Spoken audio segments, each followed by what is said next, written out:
The very first female U.S. Senator was sworn in on November 12, 1922, representing the state of Georgia. Her name was Rebecca Felton. She was 87 years old at the time. Her tenure lasted 1 day. Hers was a token appointment to placate new women voters when the sitting senator died unexpectedly. The special election was expected to produce a new senator before Congress was back from recess. When Walter F. George won the special election, he allowed Fenton to be sworn in for 1 day to appease his female constituents. Fenton, a prominent suffragette and unfortunately virulent white supremacist, history is always unkind to those on its wrong side, called up Southern men for doing little for women's rights, writing that honey praises are pleasant to listen to, but the sensible women of our country would pray faith. And yet, who did?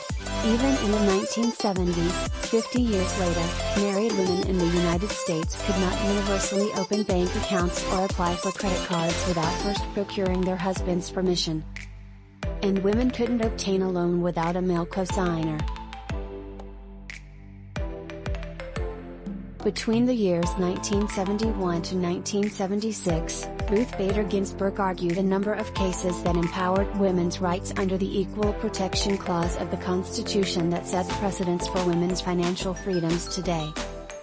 Ginsburg's work paved the way for the Equal Credit Opportunity Act of 1974, which prohibited discrimination on the basis of race, color, religion, national origin, sex, marital status, or age in credit transactions. 47 years later, we are in a new era in which financial transactions are no longer and thanks to Defi and crypto-currencies, they are indeed gender blind.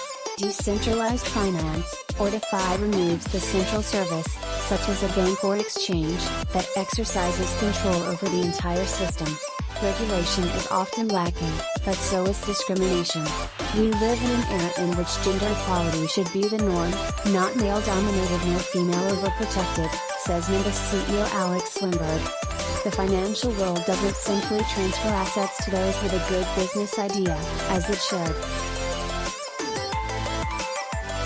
Although women have proved to be highly capable and successful in almost every single industry, finance is still dominated by men who may wrongly perceive women as risky or incapable of making financial decisions. Defi offers a safe harbor for those facing gender discrimination in traditional financial institutions.